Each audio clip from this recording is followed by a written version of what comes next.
After the fiasco that was the reveal of the female custodians last week, Games Workshop seems to have pivoted. Almost every new Warhammer 40,000 reveal this week had something to do with Xenos.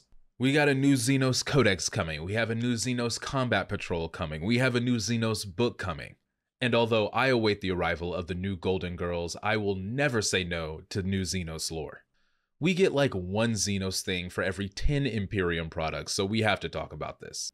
But I'm Hoodguard, welcome to your Warhammer Monday wrap-up. Let's get into it. There is no peace amongst the stars, for in the grim, dark future, there is only war.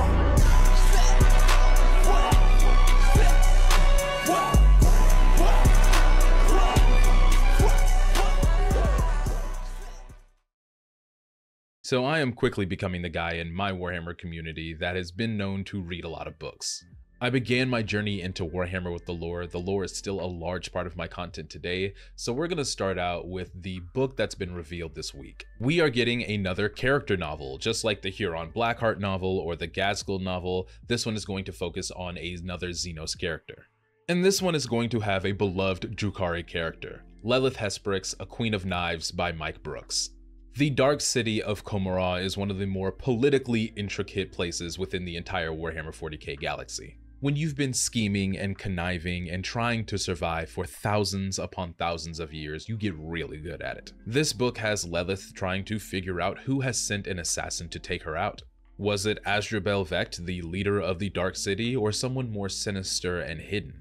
I'm a huge fan of Mike Brooks' books, especially Alfarius Head of the Hydra, The Lion Son of the Forest, and Renegade's Hero Master. He's also the writer of some of the more popular orc books, including Brutal Cunning and Da Big Daka, which makes sense as to why he's writing a book about the Dark Eldar, seeing as they were a major antagonist in Da Big Daka.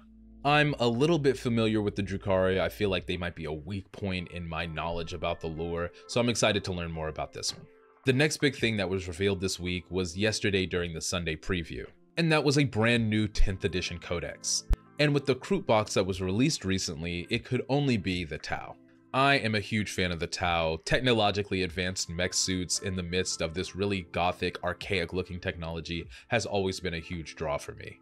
And after the Arcs of Omen books, I'm very interested to see where Farsight is and what he's doing currently. As a bunch of you may know from my TikTok or Twitter, I've just recently started getting into mini painting, and the first big piece that I want to paint is going to be a Farsight model. Well, one thing that kind of surprised me about this reveal was how much of the models that are being released are not really Tau. Yes, they belong to the Tau Empire, but they are not the specific alien species, the Tau. 4/5 of the article that talks about the 10th edition Tau Empire consists of Kroot models. We only really see the Tau at the end with their new combat patrol, which seems kind of a strange choice given the makeup of the Tau Empire. But honestly, I'm not mad at the renewed focus on the different factions that make up that empire. There are way too many interesting alien species that need to be included in that army. We need some updated Vespid models, we need some Nikasar models. If they're going to be a faction that's taken seriously by the rest of the factions in the galaxy, they need to start flexing those greater good muscles. Where are all the rest of your people? Why don't we have Guavesa models yet? And I know the answer is money. Games Workshop is going to invest in what makes them money, but these are just things I would like to see. Now, the last two things we have to talk about are Space Marines, because how would you know if this was a Warhammer video without them? On the Chaos side, we've finally gotten some news about the Emperor's Children.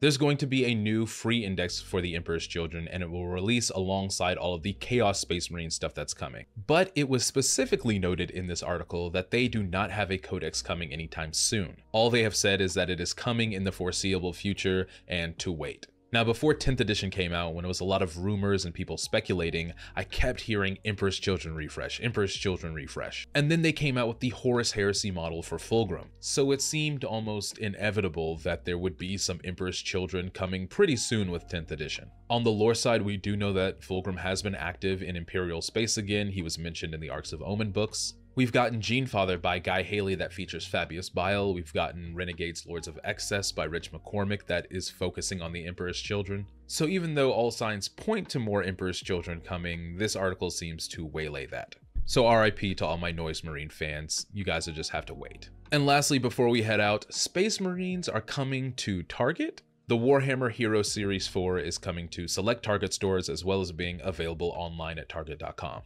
It's a box of 7 miniatures that all come with their own Kill Team data card. But the weirdest thing about this for me was the fact that it's not going to be offered on Warhammer.com. If you followed me even for a little bit, you know that some of my biggest gripes with GW is their supply chain. The manufactured scarcity and FOMO that they create in order to sell minis and books. They can't even keep their main and most popular book series, The Siege of Terra, in stock. Why are we now trying to send products to other stores to sell? This is the same type of frustration I feel when I go to barnesandnoble.com and see every single book that I've been looking for that I cannot find on the Warhammer site.